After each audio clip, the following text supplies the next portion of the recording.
முடி கொட்டுற பிரச்சனை உங்களுக்கு இருக்கா? அப்பன்னா இந்த சட்னியை நீங்கள் அடிக்கடி செஞ்சு சாப்பிட்டுட்டே வாங்க. வித்தின் 3 மந்த்ஸில் உங்களுக்கு முடி கொட்டுற பிரச்சனையிலேருந்து சால்வ் ஆகிடும். ஸோ அதை நீங்களே கண்கூடாக பார்ப்பீங்க. இந்த சட்னிக்கான இன்க்ரீடியன்ஸ் லிஸ்ட்டு கீழே இருக்க டிஸ்கிரிப்ஷனில் இருக்குது. ஸோ மறக்காமல் செக் பண்ணிக்கோங்க. இப்போது ஒரு கடாய் எடுத்துக்கோங்க. கடாய் நல்லா சூடாகட்டும். சூடானதுக்கப்புறம் 3 டேபிள் ஸ்பூன் அளவுக்கு நல்லெண்ணெய் ஊற்றி ஒரு 8 வரமிளகாவை நல்லா செவக்க வறுத்தெடுத்து ஆற விட்டுருவோம். இந்த சட்னிக்கு நல்லெண்ணெய் தான் ரொம்பவே நல்லாயிருக்கும். அது ஒரு டேஸ்ட்டுக்காக சரி, இந்த கருவேப்பிலையுடைய மொத்த சத்து உங்கள் உடம்புல ஏறுறதுக்கும் இந்த நல்லெண்ணெய் தான் உங்களுக்கு ஹெல்ப்பாக இருக்கும். ஸோ அதனால் முடிஞ்ச அளவுக்கு இந்த சட்னியை நல்லெண்ணெயில் கண்டிப்பாக ட்ரை பண்ணுங்கள். அதுக்கப்புறம் ஒரு 25 பல் பூண்டு எடுத்துக்கோங்க.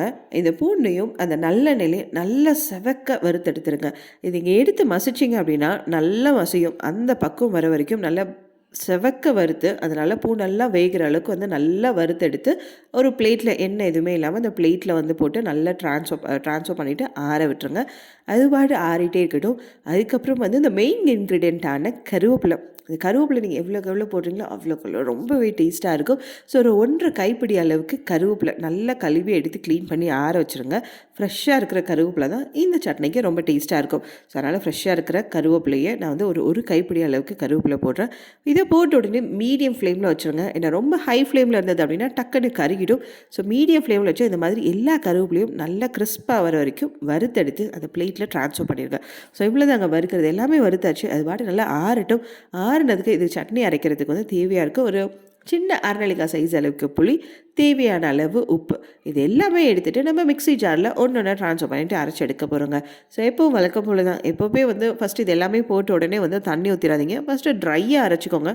கொஞ்சம் ஓரளவுக்கு நல்லா குறைன்னு அரைச்சி எடுத்ததுக்கப்புறம் நம்ம எப்போது தண்ணி ஊற்றுவோம். பட் இந்த சட்னிக்கு நல்லெண்ணெய் நிறைய ஊற்றி அரைக்க போகிறோங்க. அப்போ தான் அதோடைய டெக்ஸ்சர் உங்களுக்கு ரொம்ப நல்லாயிருக்கும். டேஸ்ட்டும் ரொம்ப அருமையாக இருக்குங்க. இந்த சட்னியை நீங்கள் ஒரு 2-3 நாளுக்கு ஃப்ரிட்ஜில் வச்சிங்கன்னா ஸ்டோர் பண்ணி வச்சுக்கலாம். ஸோ வாரத்தில் கண்டிப்பாக 3-4 நாள் இந்த சட்னியை அடிக்கடி செஞ்சு சாப்பிட்டுட்டே வாங்க. உங்களுக்கு முடி கொட்டுற பிரச்சனையிலேருந்து கொஞ்சம் கொஞ்சமாக சால்வ் ஆகிடும். இப்போ இந்த மாதிரி கொரன்னு அரைச்சி எடுத்துருச்சு இல்லை பார்த்தீங்களா? இதுக்கப்புறம் நான் ஒரு 2 டேபிள் ஸ்பூன் அளவுக்கு நல்லெண்ணெய் ஊற்றுறேன்.